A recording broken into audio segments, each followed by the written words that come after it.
ദൈവത്തിൻ്റെ അതിപരിശുദ്ധ നാമം വാഴ്ത്തപ്പെടുമാറാകട്ടെ. ആത്മപരിശോധനയുടെ ഈ ധന്യനാളുകളിൽ ഒരു ആത്മീക നവീകരണത്തിനായി നമുക്കൊരുങ്ങാം. ഇന്നത്തെ അല്പസമയത്തെ ആത്മീയ ചിന്തയ്ക്കായി തിരഞ്ഞെടുത്തിരിക്കുന്ന വേദഭാഗം യോഹന്നാൻ എഴുതിയ സുവിശേഷം 3-ാം അധ്യായം 36-ാം വാക്യം. പുത്രനിൽ വിശ്വസിക്കുന്നവർക്ക് നിത്യജീവൻ ഉണ്ട്, പുത്രനെ അനുസരിക്കാത്തവനോ ജീവനെ കാണുകയില്ല. പിതാവാം ദൈവം മാനവരാശിയുടെ രക്ഷയ്ക്കായി നൽകിയ ഏറ്റവും മഹത്തായ ദാനമാണ് തൻ്റെ ഏകജാതനായ പുത്രൻ. ആ പുത്രനിൽ വിശ്വസിക്കുന്നവർക്കുള്ള വാഗ്ദത്തമാണ് നിത്യജീവൻ, എറ്റേണൽ ലൈഫ്. എന്നാൽ എന്താണ് നിത്യജീവൻ? നാം പലരും ചിന്തിക്കുന്നത് നിത്യജീവൻ എന്നാൽ മരണത്തിനു ശേഷം സ്വർഗത്തിൽ നിത്യമായി ജീവിക്കുക എന്നതാണ്. എന്നാൽ ആ സത്യത്തേക്കാൾ ആഴമേറിയതാണ് നിത്യജീവൻ എന്നുള്ളത്. നാം ഈ ഭൂമിയിൽ ജീവിക്കുമ്പോൾ തന്നെ നിത്യജീവൻ്റെ അനുഭവം ദൈവം നമുക്ക് വേണ്ടി ഇവിടെ ഒരുക്കിയിരിക്കുകയാണ്.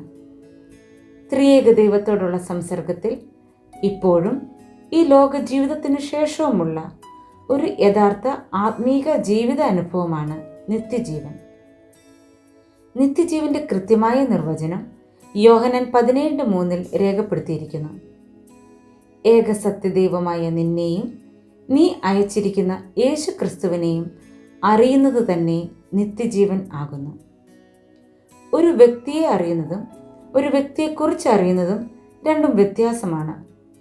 ഉദാഹരണത്തിന്, പ്രശസ്തനായ ഏതെങ്കിലും ഒരു ലോക നേതാവിനെ കുറിച്ച് ചിന്തിക്കാം. വായിച്ചും കേട്ടും അദ്ദേഹത്തെക്കുറിച്ച് നമുക്ക് നല്ല അറിവുണ്ടാകും. പക്ഷേ പുസ്തകത്താളുകളിൽ കൂടി ലഭിക്കുന്ന ഇത്തരം അറിവ് കേവലം ബാഹ്യമായ വിവരണങ്ങൾ മാത്രമാണ്. എന്നാൽ ആ വ്യക്തിയെ വ്യക്തിപരമായി അറിയുന്നതും അദ്ദേഹത്തിൻ്റെ ഇഷ്ടാനിഷ്ടങ്ങൾ മനസ്സിലാക്കുന്നതും അദ്ദേഹത്തോടൊപ്പം കഴിയുന്നവരും അദ്ദേഹത്തിൻ്റെ പ്രിയപ്പെട്ടവരുമായിരിക്കും. അതുപോലെ നാം ധാരാളം പ്രസംഗങ്ങൾ കേട്ടും പുസ്തകങ്ങൾ വായിച്ചും യേശു കർത്താവിനെക്കുറിച്ച് വളരെ അറിവ് സമ്പാദിച്ചിട്ടുണ്ടാകും.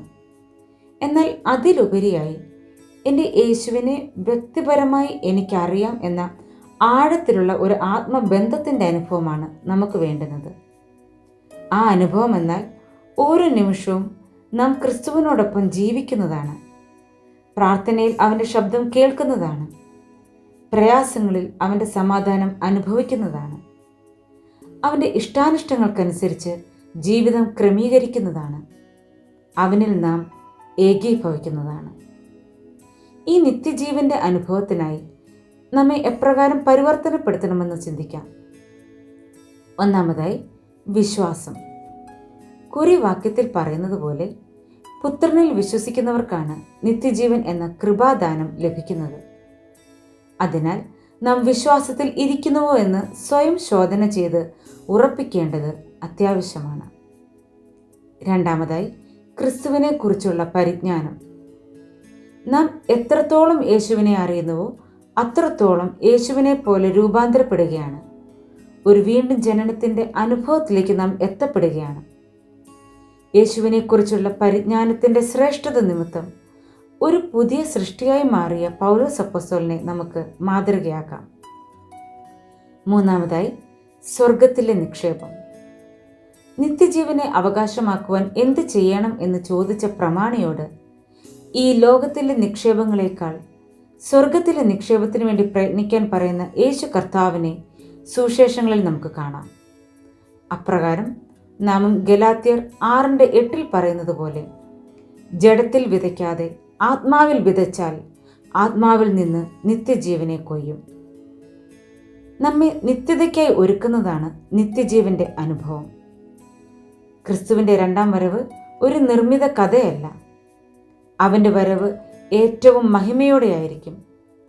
ക്രിസ്തുവിനെ അറിയാം എന്ന് ഭാവിക്കുന്ന നമ്മോട് യേശു കർത്താവ് തൻ്റെ മഹിമയിൽ ഞാൻ നിങ്ങളെ ഒരു നാളും അറിഞ്ഞിട്ടില്ല എന്ന് പറയുവാൻ ഇടവരരുത്. 10 കന്യകമാരുടെ മുന്നറിയിപ്പ് അതാണ്. 1 യോഹന്നാൻ 1-ാം അധ്യായം 1-2 വാക്യങ്ങളിൽ രേഖപ്പെടുത്തിയിരിക്കുന്നത് പോലെ ശിഷ്യന്മാർ കേട്ടതും കണ്ണുകൊണ്ട് കണ്ടതും കൈ തൊട്ടതുമായ ജീവന്റെ വചനമായ യേശുക്രിസ്തു തന്നെയാണ് നിത്യജീവൻ. ആ നിത്യജീവനെ അനുഭവിച്ച് ഒരു ജയജീവിതം നയിപ്പാൻ ദൈവം നമുക്ക് കൃപ തരുമാറാകട്ടെ.